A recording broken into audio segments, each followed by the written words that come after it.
Now, the type of people that he had in there, in the church, first of all. Can I go back for a minute, just a minute?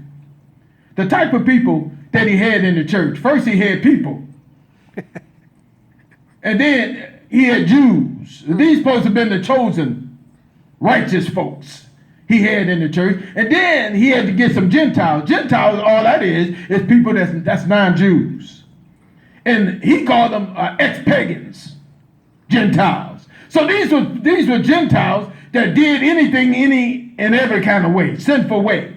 That's what they had learned in the world when they were living. They were converted over to seek after Christ. Well, you had Jews that thought they knew God and didn't know God, so they were converted over to Jesus Christ, to worship in Jesus Christ. But they was taught the law all the time, and they were taught certain ways.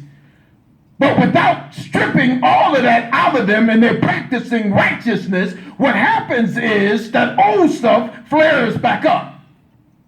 And now you start using as what the Jews used to use. The Jews always wanted to see evidence and miracles of things. Where the Greek, they wanted to see and use their wisdom. They went by wisdom.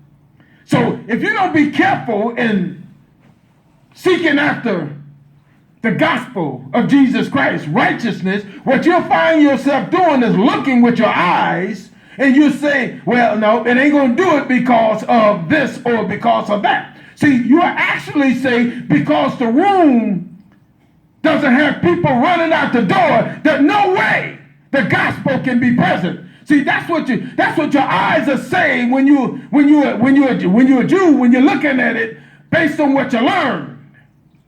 But see, when you a Greek or when you a Gentile, you'll look at it because your wisdom. You'll say, well, the words is not coming out correctly. You'll say that it's not enough shouting or dancing in the street. It's not enough of this or it's not enough of that. It ought to be like this and it ought to be like that. But see, all you got to know, if you preach the gospel, and whoever's delivering the gospel, know that if he preached the gospel of Jesus Christ, it don't matter about how many in the room, everyone that's in the room will be blessed if they allow and take hold and practice righteousness.